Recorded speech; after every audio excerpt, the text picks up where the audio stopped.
आज जी काय दुर्दैवी घटना घडलेली आहे, आमचा मंगेश तालुके ह्याची जी काय निगरून हत्या, सकाळी आपल्या मुलीला मला वाटतं शाळेत सोडायला काहीतरी चाललेला होता आणि जी काय 5-10 लोकांनी काय येऊन त्याच्यावरती निगरून हल्ला केला आणि त्याला आयुष्यातून उठून लावलेला आहे। जे प्लॅनिंग मास्टर आहेत सुधाकर घारे आणि भरत भगत, त्यानंतर ज्यांचा पराभव केला, कारण आमचा हा मंगेशची दुसरी टर्म आहे त्याची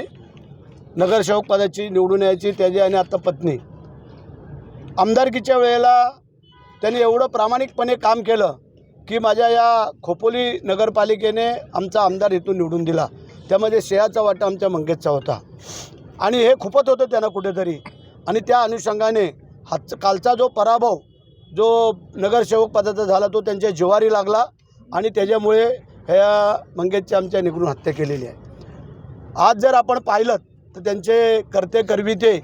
इकडं सभा घेऊन गेले, सगळे गेले, आणि कालपर्यंत जे काय दुसऱ्यावरती शिंतोडे उडत होते ते आज त्यांच्या कार्यकर्त्यांनी काय केलं आहे हे पण त्यांनी पाहावं की एका गरीब कुटुंबातल्या आमच्या या कार्यकर्त्याला त्यांनी आयुष्यातून उठवलेलं आहे। आमची पोलीस स्टेशनला, पोलिसांना, आमच्या SP सगळ्यांना विनंती आहे की जे जे आरोपींची नावं ह्याच्यामध्ये झालेली आहेत, आलेली आहेत, ह्यातला कोणी सुट्टा कामा नाही आहे आणि यांना त्वरित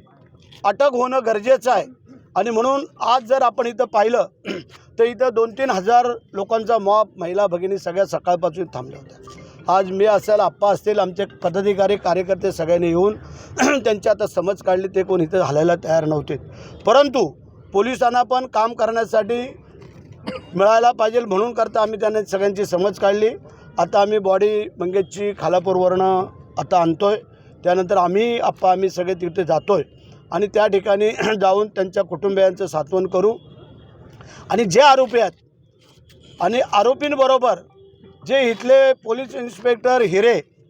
ह्यांच्याकडून जी काय चूक झालेली आहे, कारण तो ज्या आरोपींचा मित्र आहे हिरे म्हणून असा आता संबोधलं गेलेलं आहे, कारण त्यांच्याकडं काल तक्रार दिली गेली, त्यांनी तक्रार घेतली नाही आहे, कारण आमच्या मंगेशला कळलं होतं की आपल्याला मारण्यासाठी यांची प्लॅनिंग चालू आहे, म्हणजे त्या हिरेनी, परंतु हिरे हा त्यांचा मित्र, त्यांच्या पार्टीला बसणं, उठबस करणं, त्यांच्या सगळ्या गोष्टीला, आणि म्हणून करता हिरेवरती पण कारवाई व्हायला पाहिजे असं माझ्या तमाम कार्यकर्ते बंधू भगिनींचं म्हणणं आहे। आणि आमच्या SP मॅडमना पण म्हणणं आहे की ज्या हिरेने हलगर्जीपणा केलेला आहे त्याला त्वरित इथून निलंबित करून ह्याला इथून बदली करून द्यावं अशी आमची विनंती राहील आणि आमच्या मंगेशला न्याय द्यावा। सर, यामागं मास्टर माइंड कोण असण्याचे संकेत आहेत काही? मगाशी जे काय आम्ही सांगितलं